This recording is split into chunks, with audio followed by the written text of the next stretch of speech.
Hello, everyone. This is Dr. Clark from the Center for Weight Loss Success. On this podcast of Doc Weight Loss, I'm going to talk a little bit about carbohydrate sensitivity and insulin resistance. Stay tuned. We'll be right back.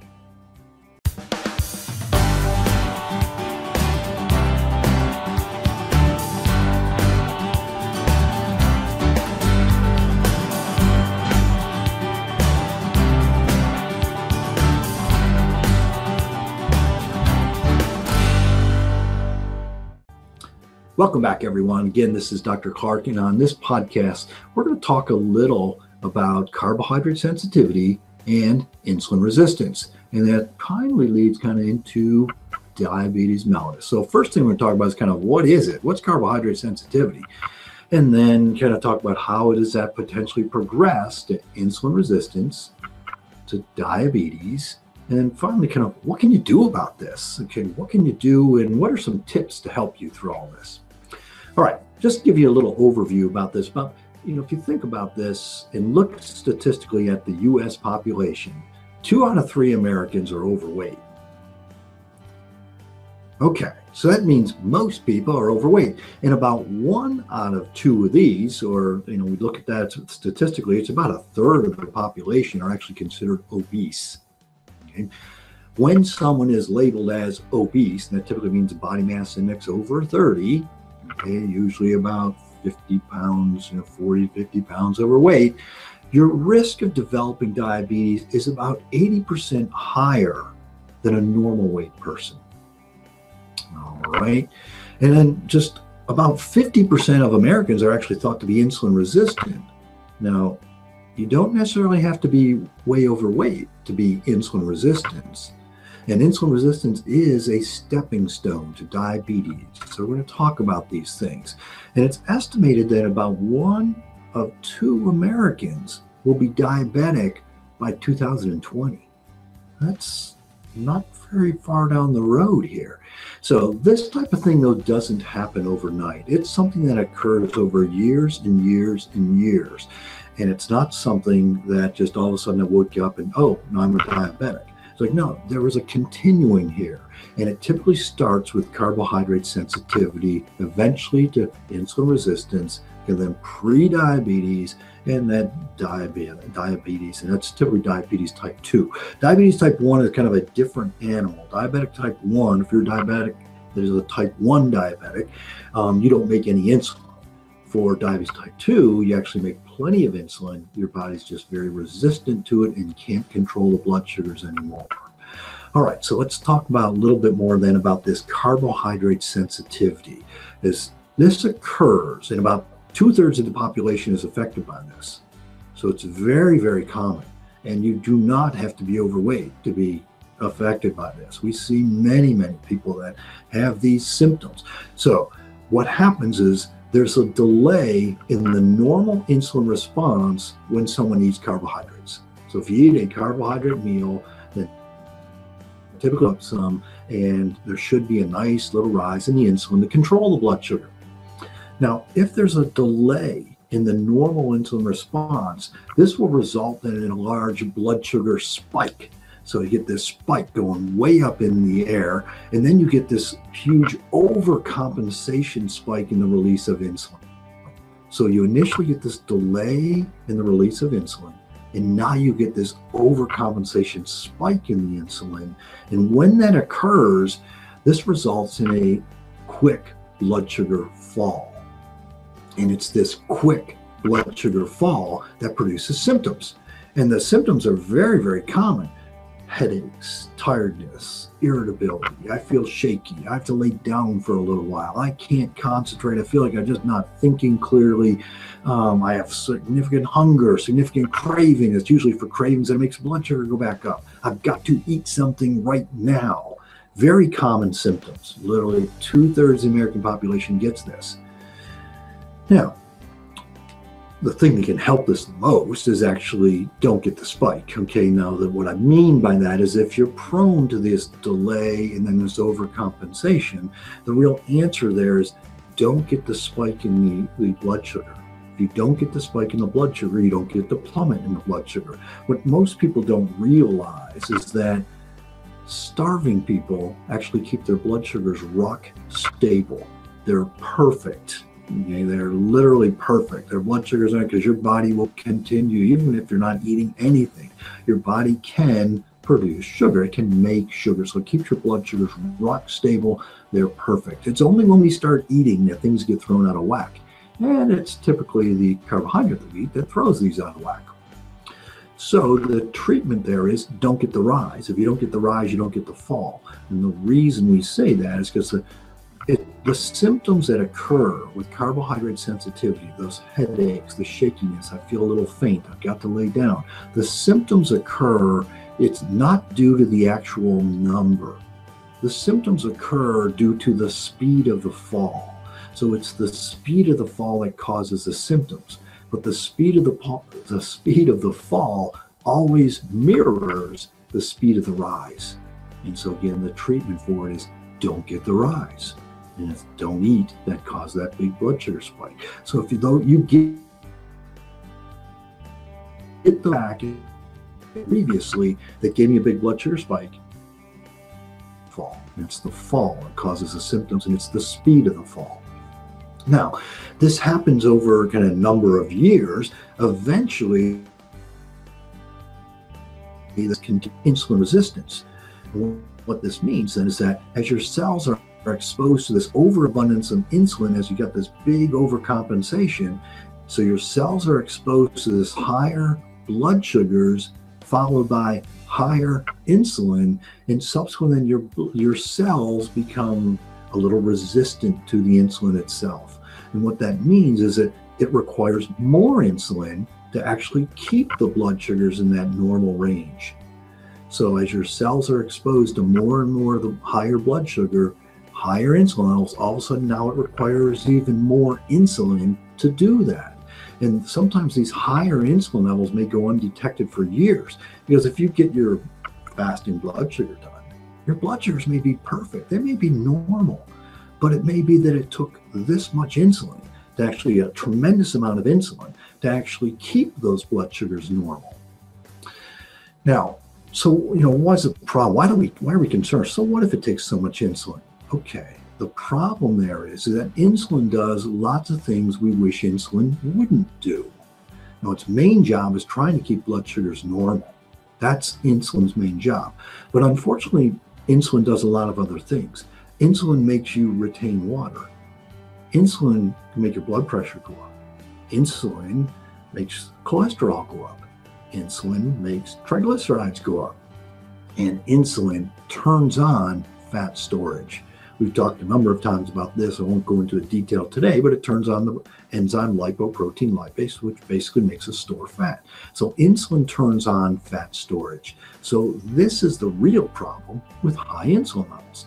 Now, eventually, if it takes more and more insulin, unfortunately, then eventually the body can't control blood sugar. So eventually the insulin levels are going up, takes more and more insulin, and now eventually the blood sugar starts drifting up. When the blood sugars start drifting up, that's what diabetes is. Okay, so eventually your body's unable to keep the blood sugars in a decent range, and so diabetes then comes up. But before you get there, you get that to that level, what we call pre-diabetes. Now, what does that actually mean? Basically, what we're referring to is when insulin can no longer keep blood sugars quite in the normal range. They may not be at the diabetic range, but they're not quite in the normal range. We typically, kind of as a definition, what we say is that when fasting levels are over 100 but less than 125, they're kind of that pre-diabetic. But again, I like you to think of this really as a continuum, not necessarily as, geez, there's a level. Almost at 125, I'm pre-diabetic, but at 126, I'm diabetic. I was like, that actually makes no sense. This is all a continuum here. But kind of as a lab definition, what we typically use in the U.S. is fasting levels between 100 and 125 are kind of labeled pre-diabetes. All right, but eventually that leads to diabetes. And this again is diabetes type 2. Type 1 is a different animal. Okay, so diabetes type 2, basically after many years, the pancreas cannot really make enough insulin to keep the blood sugars decent. Okay, so the blood sugars again tend to go. So you get some uncontrolled blood sugars. Now, uncontrolled blood sugars can actually potentially cause many health problems as well, from heart problems, kidney problems, vascular problems. This is kind of, if you've known people that have or poorly controlled diabetes, often they get many vascular problems, but that can be heart disease, but it could be Alzheimer's disease, strokes, it could be just high blood pressure, could be kidney failure. So lots of things. Diabetes is a potentially a horrendous disease because it leads to so many other problems.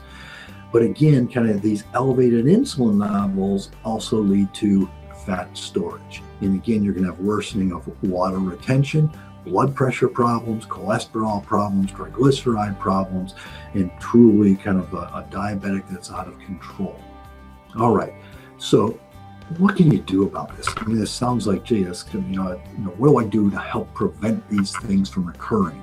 Because many people note that kind of the diabetes has a run in families. So there is some genetic propensity to this, but also there's probably some, nurture propensity to this, is that it's often exposure to the high carbohydrate, high processed foods. So what can you do about it? Basically, there are two key elements to controlling and reversing the effects of the carbohydrate sensitivity, insulin resistance, in diabetes type 2. So again, two key elements. And those two key elements are reduce your carbohydrate intake, and then exercise.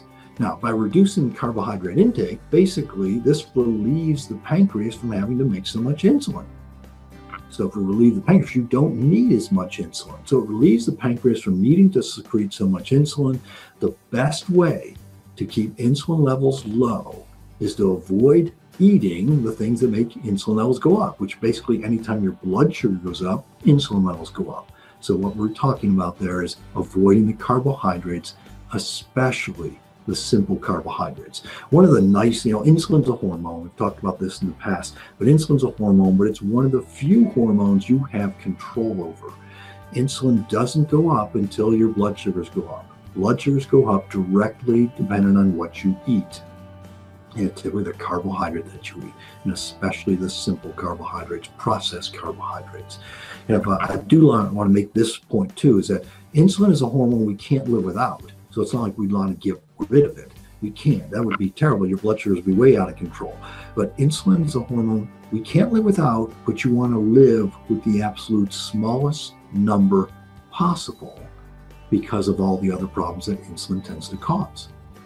All right, so first one, keep an eye on the carbohydrate. The second part of that, though, is exercise. Exercise is going to be very helpful with not only controlling blood sugars, but it helps you preserve kind of the lean body mass, which keeps your metabolism higher. It's our lean body mass, really our muscle mass, where we can store some carbohydrate. In our bodies, we can only store a small amount of carbohydrate in our bodies. A small amount in our liver, it's actually a very small amount, a tiny amount in our bloodstream. I mean, literally, if you think about it, a blood sugar of 100, you have about a teaspoon, kind of just a little bit more than a teaspoon of sugar. And that's in our entire bloodstream. We have about 5 liters of blood in our body. So in about a little more than a teaspoon. That's it. We think about, gee, if you eat a big candy bar, that's like, how many teaspoons is that? You could have, your blood sugar in your blood. It's amazing we keep our blood sugar as good as it is. Anyway, so only a tiny amount in our bloodstream, a little more than a teaspoon, only a very small amount in our liver, but we can store some carbohydrate, sugar in our muscles. But it's very dependent on how much muscle you have. So preserving lean body mass, I guess the concept there is that, if you have a tank full of gas in your car, you can't put more gas into the car until you burn all that off. Well, you think about the muscles as being the tank to store your sugar as glycogen. Well, the bigger your tank, the more muscle mass you have, the more lean body mass you have, the more you can store. And so subsequently then exercise is a great way to do that. So you build muscle mass, but also exercise is the way to burn that down. Just like in your gas tank in your car, you can't put more gas in until you drive the car around. So if you filled up, you need to drive the car around in order to be able to put more gas into it. Well, again, we can't actually add more carbohydrate, more sugar into the muscles for it to be stored unless you burn off what's already in, because it can only store a certain amount. So exercise helps preserve this. It helps burn that carbohydrate that you have stored there, but also the lean body mass. It makes your tank bigger. Weight lift is for this, and for lots of reasons. If you're weightlifting, you can actually kind of get down so that you're utilizing the carbohydrate quicker than if you're doing cardio, as well as weightlifting. If you can actually build more lean body mass or build muscle mass there. So reduce the carbohydrate intake and exercise, especially weight training. All right, so a few tips for success as we wind this down. One is just know your numbers.